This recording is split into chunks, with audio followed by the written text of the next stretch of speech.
자, 오늘 함께 나눌 하나님 말씀은 구약 성경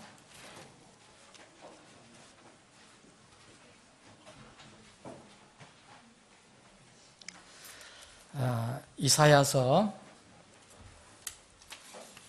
1장을 보시겠습니다.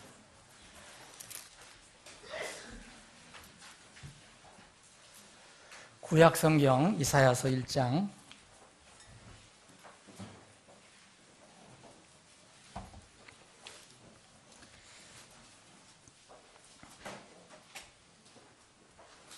1절부터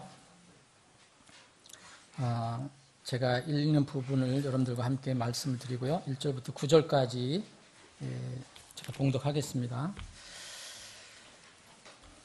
자, 이사야서 1장 제가 읽기 시작합니다. 유다 왕 우시야의 요담과 아하스와 히스기야 시대의 아모스의 아들 이사야가 유다와 예루살렘에 관하여 본 환상계시라. 오 하늘들이여 들으라. 오 땅이여 귀를 기울이라. 주께서 말씀하시기를 내가 자식들을 먹이고 키웠거늘 그들이 나를 거역하였도다. 3절 함께 읽겠습니다. 시작합니다. 소도 자기 주인을 알며 나귀도 자기 주인의 구유를 알건만을 이스라엘은 알지 못하며 내 백성은 깊이 생각하지 못하노다 하셨도다. 제가 읽겠습니다. 아, 죄 많은 민족이요 불법을 짊어진 백성이요 악을 행하는 자들의 씨여 부패시키는 자식들이로다. 그들이 주를 버리고 이스라엘의 거룩하신 이의 분노를 일으키며 뒤로 갔도다. 너희가 어찌하여 더 많이 맞으려 하느냐? 너희가 더욱더 반역하려 하는도다. 온 머리는 병들었고 온 마음은 기진하였으며 발바닥에서부터 머리 끝까지 그 안에 성한 곳이 없이 상한 것과 먹는 것과 골문 종기뿐이거늘 그들을 꿰매고 싸매고 향유를 발라 아픔을 달래지 못하였도다. 너희의 나라는 황폐하게 되고 너희의 도시들은 불에 탔으며 너희의 땅은 너희 앞에서 낯선 자들이 삼키며 낯선 자들이 뒤엎은 것 같이 황폐하게 되었고 시온에 따른 포도원의 원두막같이 오이밭의 오두막같이 포위당한 도시같이 남게 되었도다. 만군의 주께서 우리를 위하여 아주 소수의 남은 자를 남겨두지 아니하셨더라면 우리가 소돔같이 되고 고모라같이 되었으리로다.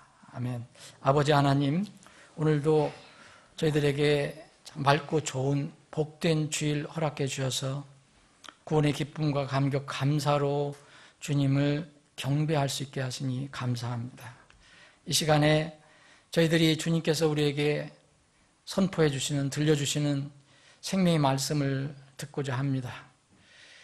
우둔한 입술을 가진 인간이 선포하지만 이 말씀이 하나님께서 주신 기록된 그 성경 안에 있는 말씀이라면 우리가 사람을 바라보지 않고 하나님을 바라보며 하나님의 입에서 나오는 말씀을 내 생명으로 받고 그 앞에 부복하는 시간이 되게 해 주시옵소서.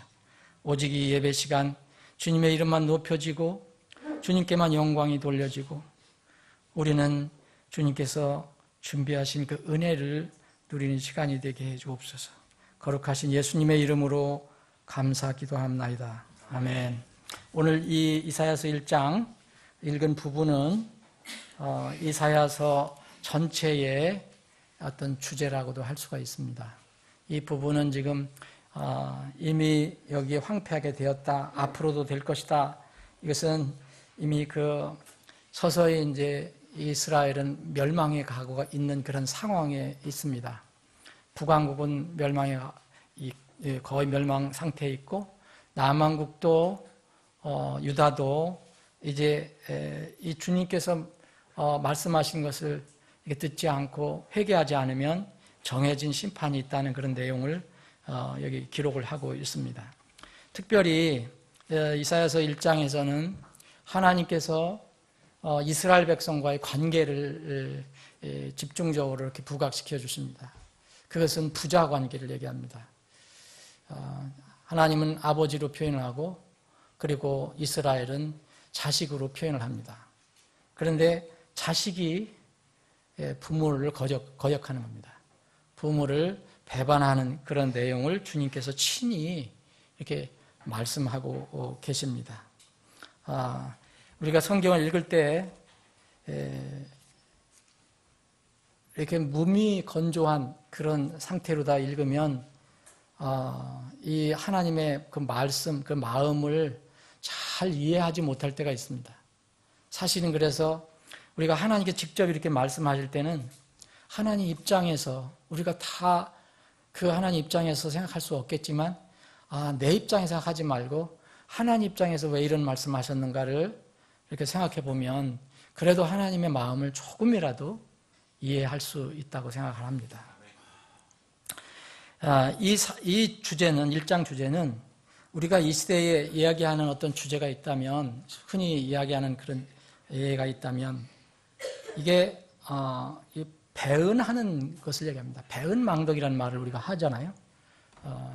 이게 은혜의 등을 돌리고 누구에게 베풀어준 그 덕을 잃어버린다는 것이 이제 배은망덕인데 이런 그 마음을 하나님께서 안타까운 마음을 이렇게 표시하신 것입니다. 그래서 여기에 내가 자식들을 먹이고 키웠는데 그들이 나를 배반했다, 거역했다, 리벨했다. 그리고 그래서 하나님 계속 한탄을 하십니다. 사람이 왜 짐승만도 못하냐 이런 말씀이 바로 3절입니다. 소 자기 주인을 알고 그 나귀도 당나귀도 그렇게 보잘것없다는 당나귀도 자기 주인의 구유를 아는데 이스라엘 백성은 그걸 모른다는 겁니다. 그리고 생각을 못한다는 거예요. 그래서 하나님을 자꾸 거역을 한다는 거예요. 우리가 사는 세상에서 흔히 그 은혜에 관해서 얘기할 때 결초보은이라는 말이 있어요, 여러분. 결초보은. 이 말은 이제 그 한문으로만 얘기하면은 이게 무슨 뜻인가 잘 이해를 못할 수가 있습니다. 뒤에 그 보은은 돼요. 보은은 은혜를 갚는다는 뜻인데 결초 이 풀을 묶어서 이렇게 은혜를 갚는다는 것이 뭐냐? 이게 이제 중국 고사에서 나온 그 유래가 있기 때문에 우리가 그렇게 쓰는 것입니다. 그래서 이와 비슷한 것이 이제 백골난망이라는 말도 있잖아요. 각골난망이라고. 백골난망이라는 것은 우리가 우리 몸이 뼈가 남아서 그렇게 희게 될 때까지 어떤 것을 내가 잊을 수 없다. 그런 표현할 때 백골난망이라고 하죠. 각골난망은 그 은혜가 너무 귀하고 너무 소중해서 내가 그걸 잊을 수 없어서 내 뼈에 새기겠다. 잊지 않겠다. 각골난망이라는 말입니다. 그래서 이 결초보은이라는 것을 제가 이렇게 찾아보니까 이게 중국 고사에서 나온 겁니다. 오늘 이제 중국 형제님 왔는데 순수한 중국 형제입니다. 조선족이 아니고 중국 형제인데 옛날 중국에 이렇게 전국 시대에 여러 나라가 서로 다툴 때가 있었어요. 그 진나라는 나라에서 우무자라는 사람이 이제 병이 들어갔고 자기 아들을 불러갖고 유언을 남깁니다. 내가 죽으면 나와 지금 살고 있는 그 철을 이게 후처 같아요. 옛날에 후처를 개가시켜라. 그때 당시에 이제 순사를 이제 주인이 죽으면 같이 이렇게 순장시키는 게 있었는 것 같아요. 순사를 시키지 말고 개가를 시켜버려라. 이렇게 유언을 했습니다. 그런데 이제 병세가 점점 악화되니까 나중에 정신이 혼미해졌는지 다시 아들을 불러갖고 죽기 전에는 이 후처를 순장시키라고 또 유언을 반복해버립니다. 나와 함께 묻으라고. 그런데 이 아들이 이게 아버지가 이렇게 얘기했다가 또 이렇게 얘기하는데 이걸 어떻게 해야 될까? 그래서 고민하다가 아버지가 맑은 정신으로 얘기할 때 그 유언한 것이 맞을 것이다. 그래갖고 그러니까 자기가 근데 서모죠. 서모를 개가시킵니다. 순장을 면하게 하는 거죠. 죽음을 면하게 하는 겁니다. 그래서 그걸로 이제 잊어버리고 있었는데 그 후에 이제 이 사람이 속했던 나라와 옆에 나라가 싸움을 하게 됐는데 옆에 나라가 이제 침공을 했습니다. 이 나라가 다 진나라예요. 진나라. 근데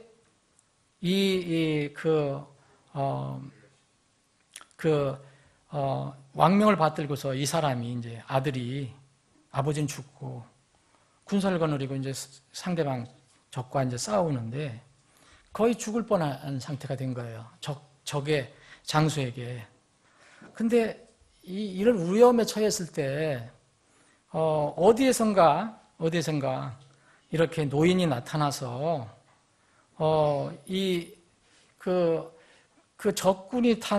적장이 탄 말이 넘어지게 해요. 근데 어떻게 넘어지게 하냐면 적장이 탄 말 앞에 풀을 다 이렇게 묶어갖고 그 억센 풀을 다 묶어갖고 그걸 넘어지게 해요. 그게 걸려갖고. 그래서 이 아들이 그 적장을 사로잡는 이제 계가를 올리게 되는 거죠. 그런데 그날 밤에 그 사람 꿈에 한 노인이 나타나서 뭐라냐면 나는 당신이 재갈 시켜준 그 딸 아이의 아비입니다.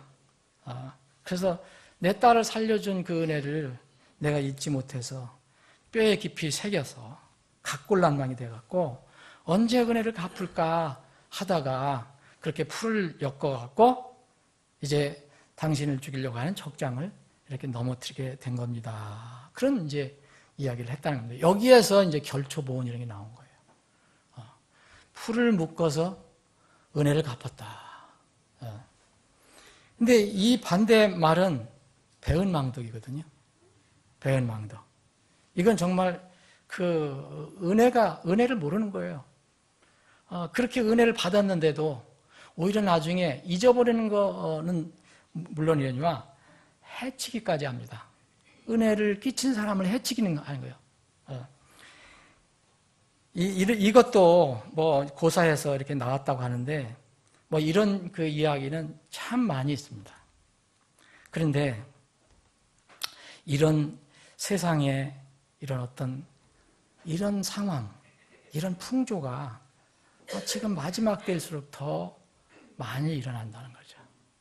근데 이것은 주님께서 마지막 때에 일어날 현상 중에 하나라고 또 예언을 해 주셨어요. 하나님의 은혜를 배신한 이스라엘은 바로 마지막 때에 이 세상, 그리고 사람들, 심지어는 교회, 그리스도인이라고 하는 사람들까지도 어떻게 될 것이냐를 보여주는 어떤 그 무서운 예언이라고도 볼 수가 있습니다.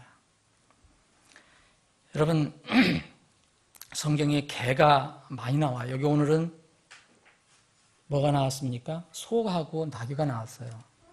그래서 소는 주인에게 충성하는 그런 그 동물로 다 나옵니다. 그리고 당나귀는 아주 보잘것없는 그 우둔하고 어리석은 그런 동물로다가 표현을 해요. 근데 여기 이렇게 동물을, 가축을, 짐승을 주님께서 예를 들으시면서 얘기하는 거예요. 소도 자기 주인 안다. 좀 신실한, 소라도 신실한 자기 주인을 아는 소도 자기 주인을 알고, 그 머리가 나쁘다고 하는, 우둔하다고 하는 나귀도 자기 주인의 구유를 안다.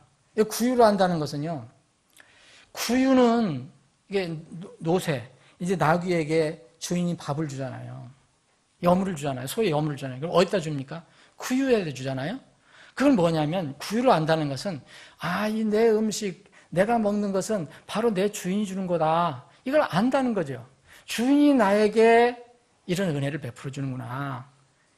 머리 나쁜, 우둔한 나귀도 그것을 안다는 거예요. 그런데 불구하고 이 이스라엘은 이걸 모른다는 거예요. 그리고 오히려 내가 이들을 먹이고 키웠는데 그들이 나를 대적한다는 거예요. 나를 거역한다는 거예요. 이게 주님께서 오늘 이사야서 1장에서 말씀하시는 핵심입니다. 성경에 여기 개는 얘기 나오지 않았지만 개라는 그 짐승이 나와요. 잘 아시잖아요. 개잖아요, 요새. 개는 여러 가지 찾아보니까 개는요, 여러 가지 그 의미로 나와요. 실제 집을 지키는 파수꾼 역할을 하는 개도 나오고, 그래서 이스라엘 백성이 이 개의 입을 막으려고. 그래서 하나님께서 이 이스라엘 백성 대언자들에게 너희들은 가서 하나님 말씀을 가지고 전해라 그랬는데 이 이스라엘 백성의 대언자들은 말을 하지 않습니다. 그래서 하나님께서 뭘 하셨냐면 너희들은 말 못하는 개다 그랬어요. 주님께서 이사야서 56장에 이런 말씀 나옵니다. 그리고 사냥개, 막 뭘 잡는 사냥개로도 나오고 또 제일 많이 나오는 게 뭐냐면 거리를 돌아다니는 집 나간 개. 요새 같으면 들개예요. 들개인데 성경에서는 이 개가 사람을 이렇게 먹는 거로 나옵니다. 곳곳에 나와요. 그래서 그 유명한 아합과 아합 왕의 아내 이세벨은 개에 의해서 먹힘을 당했어요. 처참하게 죽고 하나님의 예언대로 가장 악한 왕, 가장 악한 부부지요. 그 아합 왕은 죽고 나서 피를 흘렸을 때 개들이 와서 피를 핥아먹어요. 그리고 그 아내 이세벨은 개들이 먹어버려요. 그래서 개가 사람을 먹는 것으로도 곳곳에 나옵니다.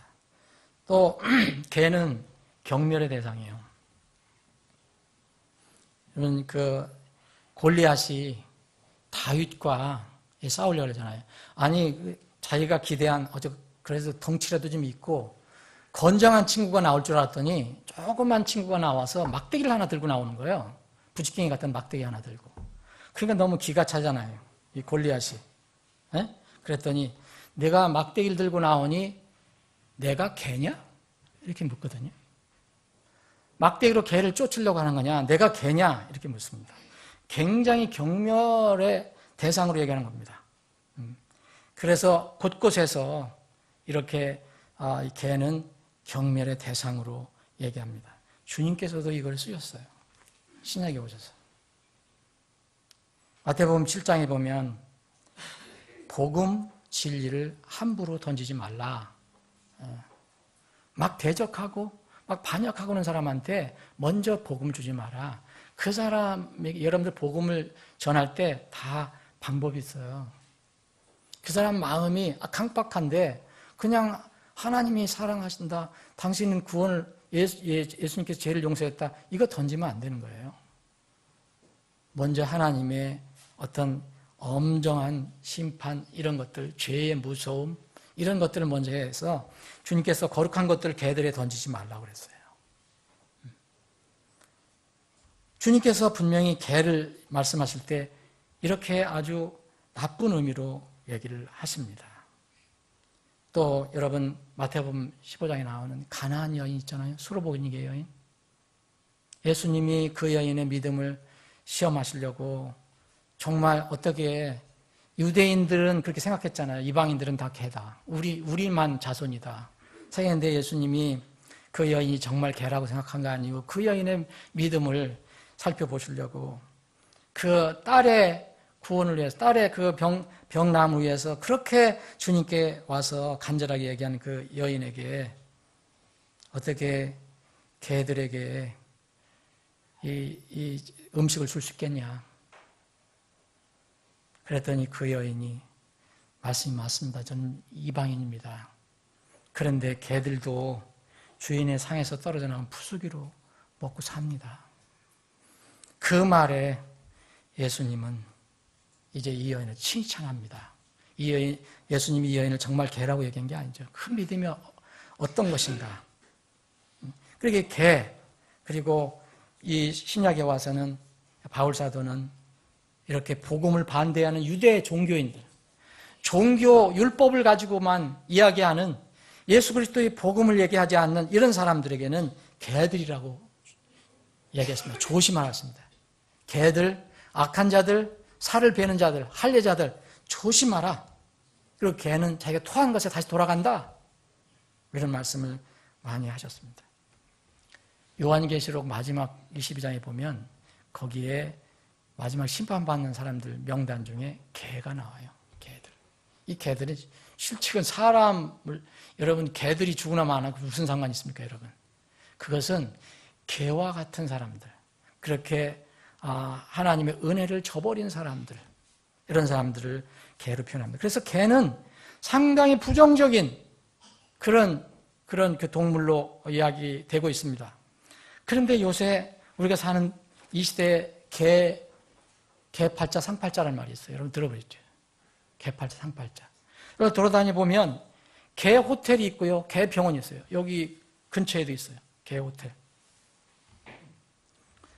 정말 이 개를 좋아하는 사람들, 애완견 좋아하는 사람들 엄청나게 많거든요. 그런데 제가 어떤 글을 읽었는데 정말 이 글을 읽고 처음에는 쓴웃음을 짓다가 나중에는 가슴이 멍해졌습니다. 왜 사람들에게 개를 좋아하느냐고 물으면요, 이렇게 많이 얘기를 한다고 합니다. 개는 배신할 줄 모른다는 거예요. 그렇게 성경에서 부정적인 동물로 얘기하고 아주 경멸의 대상으로 얘기하는 이 개. 그런데 사람들이 얘기하는 건 개는 배신을 절대 안 한다는 거예요. 그런데 오늘 주님께서 말씀하신 것처럼 내가 자식들을 먹이고 키웠는데 그들이 나를 배반한다는 거예요. 그들이 나를 대적한다는 거예요. 거역한다는 거예요. 반역을 한다는 거예요. 그래서 저는 개를 한번 생각해 봤습니다. 성경을 해서 개를 쭉 살펴봤어요. 전부 거의 다 부정적인 거예요. 집 지키는 게 사냥개 정도만 그냥 평범한 문제고 의미고 다른 건 다 거의 다 부정적인 거예요. 개는요, 최소한도 그렇게 미천한 동물이지만 자기 주인의 은혜를 안다는 거예요. 시골에서 어떤 사람이 개를 키웠습니다. 이 사람은 이제 이 개를 키우는 목적이 있어요. 집에서, 방에서 키우는 게 아니에요. 놔놓고 키우는 거예요. 밖에다가 줄 매갖고. 이 사람의 목적은 다른 게 있었어요. 형제님들이 좋아하실지도 모르는 그런 목적을 위해서 키운 거예요. 예? 웬만큼 잘하면 무엇을 하려고. 근데 이제 정말 1년이 지나서 한여름이 됐습니다. 주인이 이 누렁이 개를 데리고 인적이 드문 들판으로 갔어요. 그래 가서 개를 잡으려고 합니다.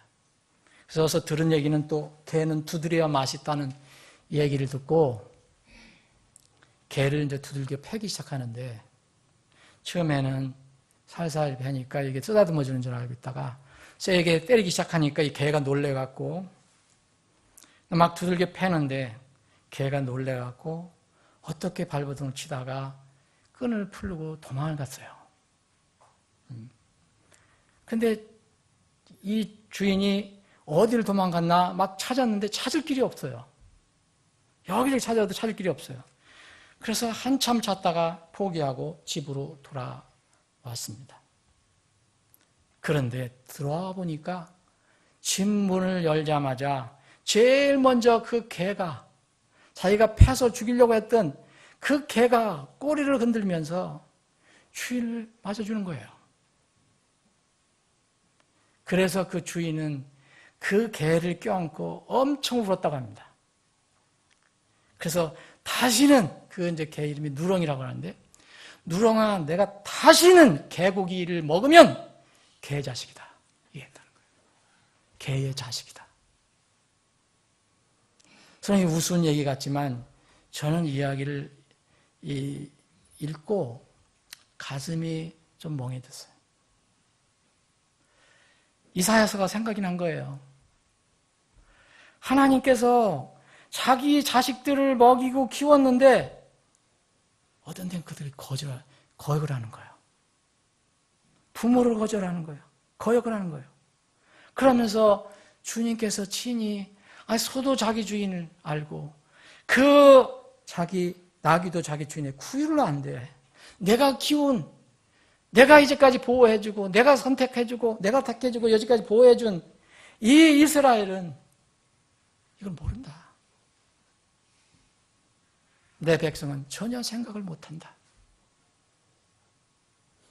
그러면서 주님께서 말씀합니다.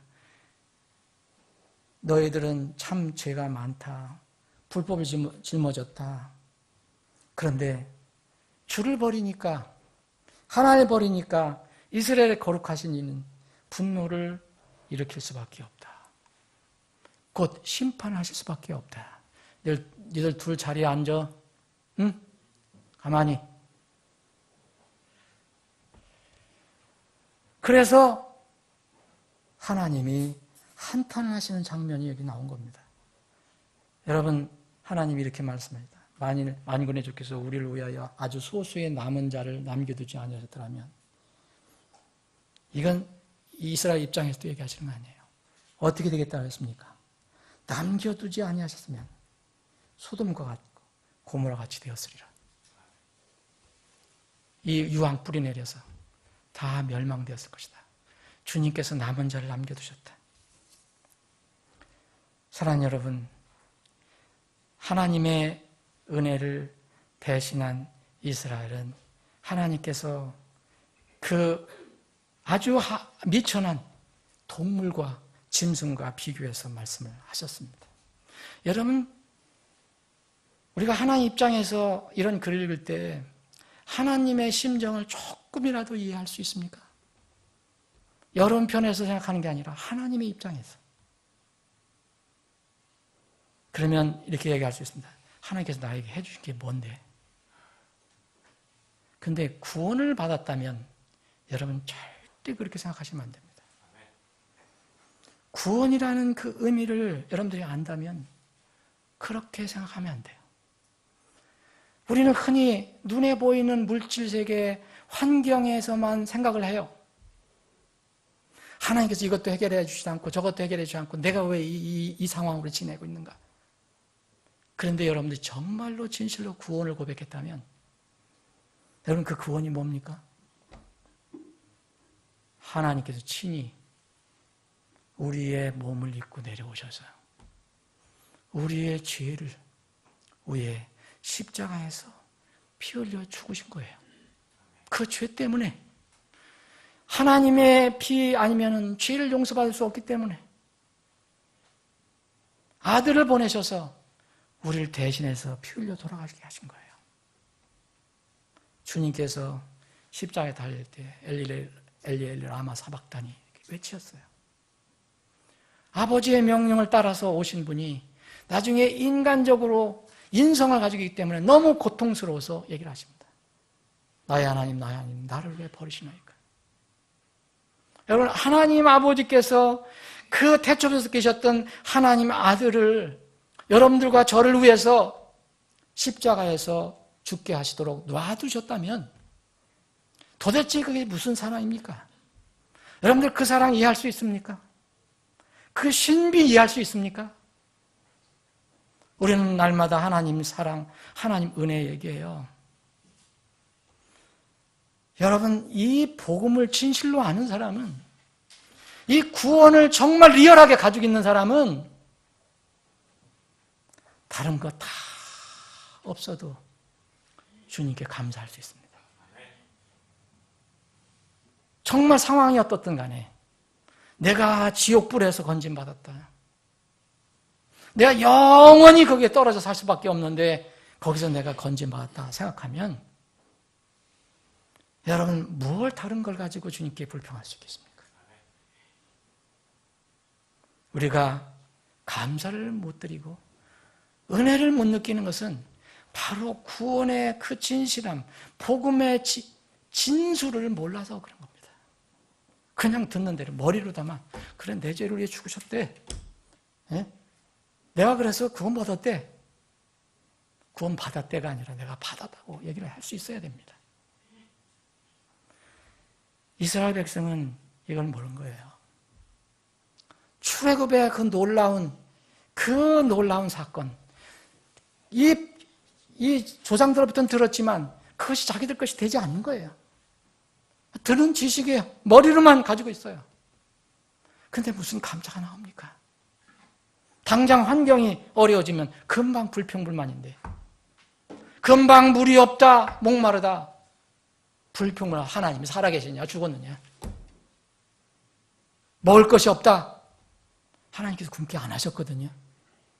먹을 것 주고 입을 것 주니까, 또 마실 것 주니까, 애굽에서 나 먹던 그 고기, 왜 고기는 왜 안 주시지? 불평불만합니다. 이것이 사람이에요. 이스라엘의 모습은 어떤 면으로 우리의 모습입니다. 세상 마지막 때 조금 전에 말씀드린 것처럼 세상 마지막 때 징조, 현상 중에 하나, 여러 가지가 있는데 그 중에 하나가 사람들이 은혜를 배신한다는 거예요. 여러분, 지금 이 시대에 지식과 물질은 엄청나게 늘어나고 있습니다. 그런데 바른 마음과 윤리, 도덕은 점점 사라지고 있어요. 종말의 징조예요. 현상 중에, 정말 현상 중에 하나입니다. 배신, 배반, 은혜, 이 은혜를 저버리는 일들이 아주 쉽게 일어나고 있어요. 마지막 때를 예상해서 이미 대언자 미가는 그렇게 고백을 했어요. 예언을 다 해놨어요. 여러분, 미가서 7장을 나중에 한번 찾아보십시오. 예수님이 직접 또 예언을 하셨어요. 마태복음 10장을 보겠습니다.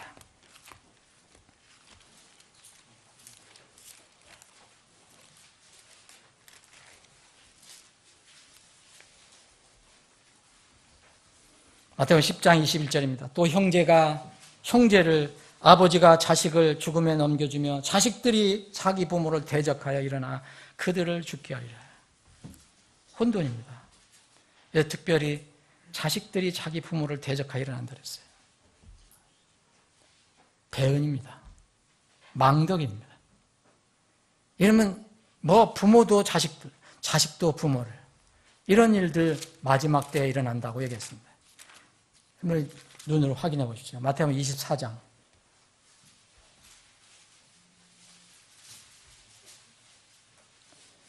마태복음 24장 9절, 그때 그들이 너희를 넘겨주어 고통을 받게 하고 너희를 죽이리니 너희가 내 이름으로 인해 모든 민족들에게 미움을 받으리라.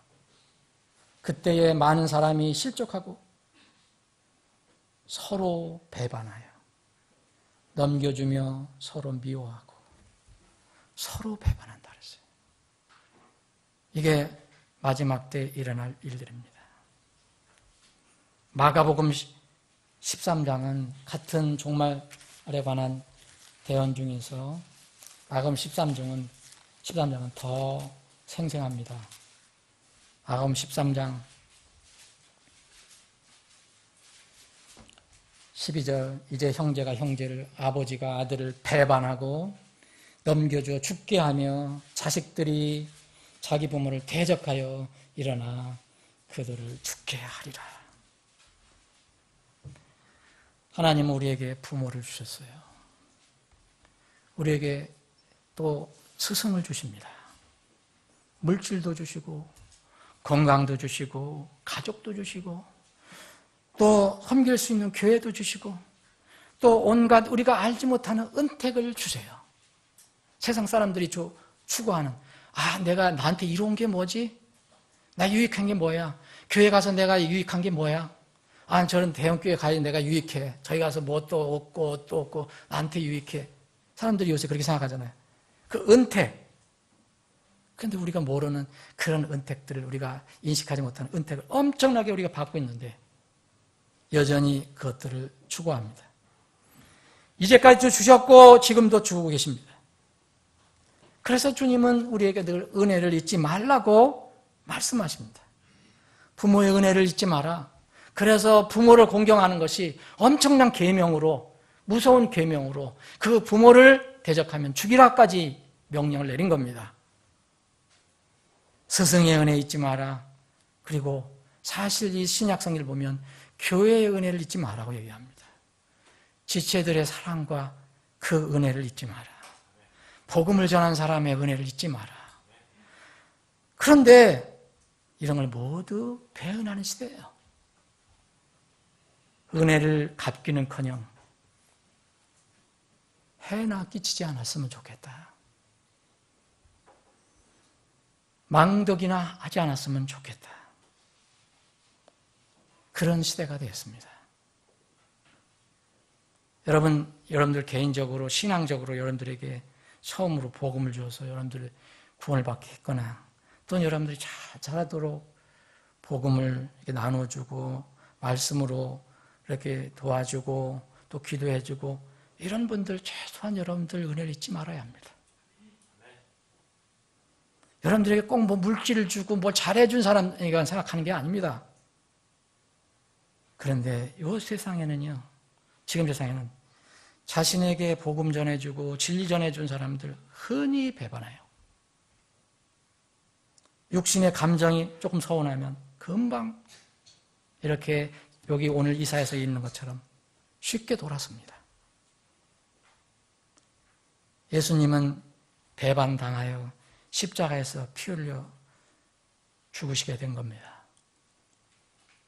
여러분, 예수님은 정해진 길을 가셨지만 우리가 정말 무섭게 생각해야 할 부분은 그 과정에서 사람들이 배반의 도구로 쓰임을 받는다는 거예요.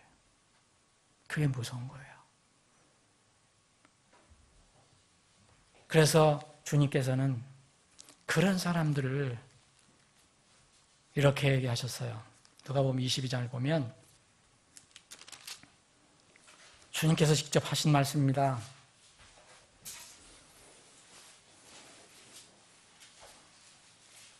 이제 이 마지막 그리고 최초의 만찬이면서 마지막 만찬에 주님께서 제자들에게 얘기하신 거예요. 누가복음 22장 21절에 보면 그러나 보라 나를 배반하여 넘기는 자의 손이 나와 함께 상위에 있도다. 가룟 유다를 지칭하시는 거죠. 진실로 사람의 아들은 정해진 대로 가거니와 예수님은 하나님의 계획대로 갑니다. 근데 그를 배반하여 넘겨주는 그 사람에게는 화가 있으리로다.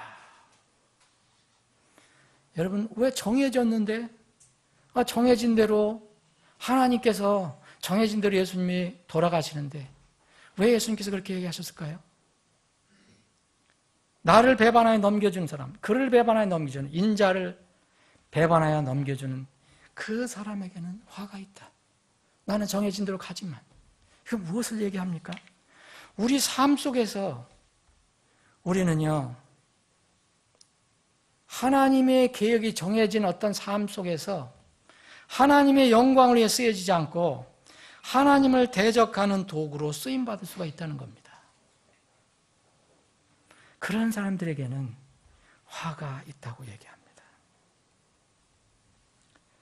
사랑하는 여러분, 오늘 이사야서에 있는 그 말씀처럼 여러분들 얼마든지 주님의 이 아픈 마음을 이렇게 읽을 수 있는 성경 구절이 참 많아요. 특별히 얼마 전에도 살펴본 것 같은데 에스겔서를 보면 지금 수요일날 에스겔서를 지금 공부하고 있는데 에스겔서는 하나님의 아픈 마음을 이해해야 됩니다. 예레미야도 마찬가지고. 여러분 에스겔서 8장을 보면 하나님께서 에스겔을 눈을 뜨게 해주셔서 어디로 데려가세요? 직접 데려가시는 거예요. 환상을 보여주시면서 직접 데려갑니다. 근데 그곳이 어디냐 하면 들판도 아니에요. 이방 땅도 아니에요. 예루살렘 한가운데 성전 안이에요. 여기 성전 깊이에 깊숙이 뭐가 자리 잡아 있냐면 우상 숭배가 있었어요. 우상이 들어차 있었어요.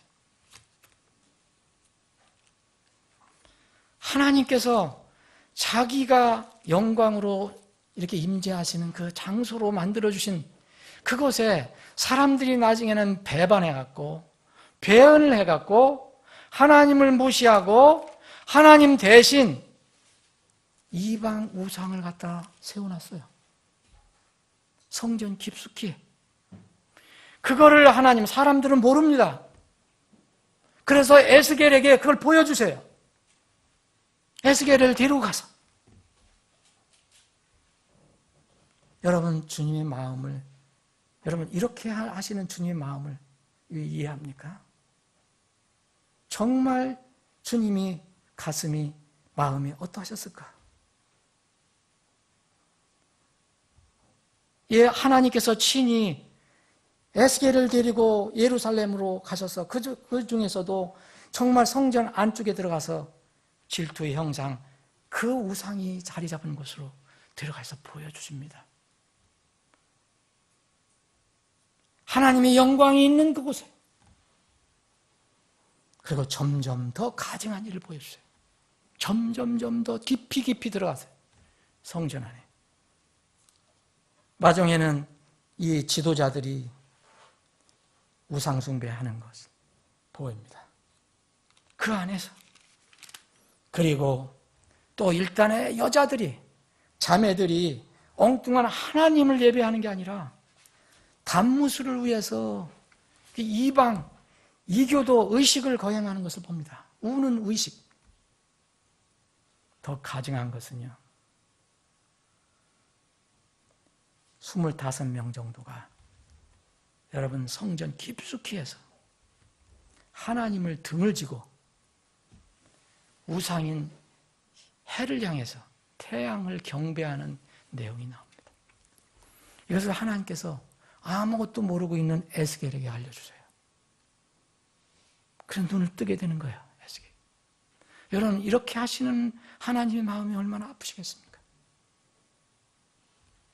사랑하는 여러분, 이것이 옛날 이스라엘의 얘기 아닙니까? 이스라엘은요, 유월절을 겪었지만 사실 이스라엘 한 사람 한 사람이 구원받는 건 또 다른 문제였어요. 그런데 이 시대의 여러분들과 저는 뭡니까? 예수님께서 친히 우리를 위해서 십자가에서 못 박아 돌아가셨어요. 모든 것을 다 내려놓으시고 우리를 위해서 바쳐주셨어요. 여러분, 이스라엘 사람과 비교할 수 있겠습니까? 여러분, 진실로 구원이라는 것의 그 의미를 압니까? 구원을 받은 뒤에도 날마다 호흡하고 하나님 보호심을 받고 긍휼 속에 살아가요. 그래서 시편 기자는 시편 103편 2절에 보면 온 내 혼아 주를 찬송하며 그분의 모든 은택, 베네핏, 모든 은택들, 복수형입니다. 그것을 잊지 말지어다 그래요. 여러분, 믿지 않는 사람들도 마찬가지예요. 지금 해를 쪼여주시지 않고 좋은 날씨 주시지 않고 이런 곡식을 여물게 하지 않으시면 어떻게 됩니까? 다 하나님 은택이에요. 그런데 하나님 대적하는 거예요. 그런데 구원받은 여러분들과 저는 더 말할 것도 없습니다. 그들은 예수 그리스도의 피를 몰라요. 예수 그리스도의 희생을 모릅니다. 근데 우리는 그걸 고백했어요. 주님께서 이렇게 모든 세속 사역을 완성하시고 주님의 몸을 교회 형태로 이 땅에 두고 가셨어요. 교회는 여러분 간단히 생각할 게 아닙니다. 주님께서 남겨주신 몸이에요. 그분을 우리가 하늘에서 뵐 때까지 이 땅에서 주님을 만나는 곳이에요. 어디든 계신 분이지만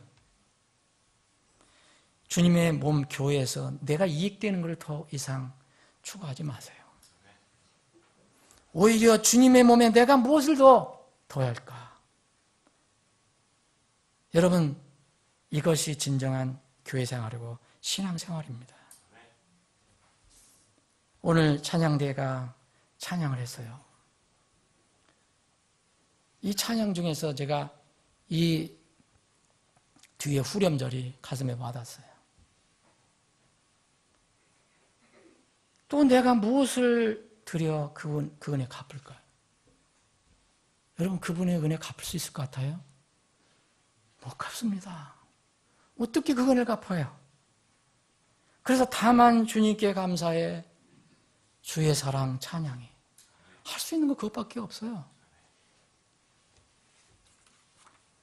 그런데 우리는 불평하며 사는 겁니다. 세상을. 사랑하는 여러분, 말씀을 정리합니다. 우리는 하나님의 은혜, 주님의 은혜를 정말 생각해보면 생각할수록 우리가 과연 이 은혜를 받을 수 있는 만한 자격이 있는 사람일까? 전혀 아니죠. 어떻게 하나님께서 친히 나를 위해서 죽으실 수 있어요? 어떻게 나를 위해서, 나 같은 사람을 위해서 그 수모와 수치와 이런 것을 다 당하실 수 있어요? 전혀 자격 없는 사람이죠. 근데 그 신비스러운 하나님의 사랑이 그렇게 하셨고 나를 구해주셨어요. 내 이름을 하늘에 기록해 주셨다고 그랬어요. 생명책에 기록되지 않은 자로 드러난 자는 다 불못에 던지우리더라. 근데 그 심판을 면했어요. 우리는 생명책에 이름이 기록됐어요. 근데 뭐를 더 우리가 주님께 요구할 수 있겠습니까? 그래서 날마다 감사하고 날마다 주님 찬양하는 겁니다. 내가 다른 지체가 나에게 뭐 안 해줬다고 불평하고 왜 나를 이렇게 대해줬느냐고 불평하고 그러기는커녕 내가 교회에 더 해줄 게 뭘까? 내가 더 다른 지체에게 해줄 게 뭘까? 내가 다른 사람에게 해줄 게 뭘까? 우리가 주님의 은혜를 모르는 것은 배은입니다. 망덕입니다. 고린도전서 15장 15절에 이런 말씀이 있습니다. 여러분들 진정으로 구원받았다. 그래 살았다면 살아난 사람이다. 나는 분명히 살아있는 사람입니다. 죽은 사람이 아닙니다. 영이 살은 사람입니다라고 믿는 사람이라면 고린도전서 5장 15절 이 말씀을 기억해 보십시오. 그분께서 모든 사람을 위하여 죽으신 것은 살아있는 자들이 이제부터는 자기를 위하여 살지 아니하고 오직 자기를 위하여 죽었다가 다시 일어나신 분을 위하여 살게 하려 하십니다. 세상은 배은의 길을 갑니다. 배신이 심지어는 교회 또 믿는 사람들 사이에도 쉽게 일어납니다. 이런 얘기를 제가 듣는 것이 한두 번이 아닙니다. 다른 교회에서도 그런 얘기를 듣습니다. 어찌 이럴 수 있을까? 우리 교회에서도 그런 일들이 과거에 있었습니다. 그런데 놀랄 이유 없습니다. 이미 예언이 되어 있는 것입니다. 그 가운데서 우리는 그런 악한 도구로 쓰임을 받지 않도록 정말 주의하는 것이 우리에게 필요합니다. 하나님의 은혜를 알아야 합니다. 하나님의 은혜는 구원의 본질에 있어요. 여러분, 불지옥에 있습니다. 불지옥과 천국을 비교를 해보십시오. 정말 은혜를 느낄 수가 있습니다. 은혜를 느끼면 이제 하나님께 감사하고 찬양하는 삶을 사십시오. 불평 대신에 기도하시겠습니다.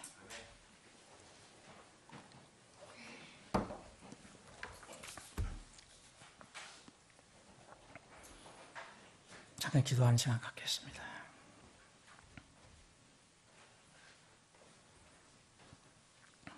아버지 하나님께서 여러분들에게 주신 그 마음에 감동이 있다면 결단하십시오. 이제 하나님의 은혜를 잊지 않고 살겠다. 다시 한번 내 구원을 다시 살펴보겠다. 그때 십자가 밑에서 내가 죽었다가 살아난 그때를 다시 돌아가서 그 은혜를 다시 상기해보겠다. 이런 결단을 하시기 바랍니다. 여러분, 하나님의 은혜를 모르면 앞으로 이 세상을 살아가기 어렵습니다. 세상 사람들은 불평, 불만, 그리고 또 갈등과 싸움이 주를 이루고 있습니다. 우리는 그렇게 살아서는 안 됩니다. 부디 하나님의 관계를 다시 한번 정립해 보시기를 바랍니다. 아버지 하나님, 정말 주님 앞에 고백합니다. 우린 날마다, 시간마다, 순간마다 하나님의 은혜와 긍휼을 누리고 살지만 은혜를 모르고 살 때가 많이 있음을 고백합니다. 심지어는 은혜를 모르는 것뿐만 아니라 배은하는 행위를 하며 살 때가 있음을 고백합니다. 하나님보다는 세상 것을 더 예배하고 하나님보다는 마음에 우상을 두고 살고 있다는 것을 생각할 때에 아버지 하나님 앞에 엎드려서 저희들 부족함을 고백하고 주님의 긍휼을 구합니다. 저희들을 긍휼히 여겨주시기를 원합니다. 주님 오실 때까지 이 땅에서 주님의 은혜를 늘 잊지 않고 정말 그 은혜를 우리가 다 갚을 수 있는 능력이 없지만 그 은혜를 늘 기억하며 감사와 찬양을 돌리며 사는 저희들이 되게 해 주시옵소서. 거룩하신 예수님의 이름으로 기도합나이다. 아멘.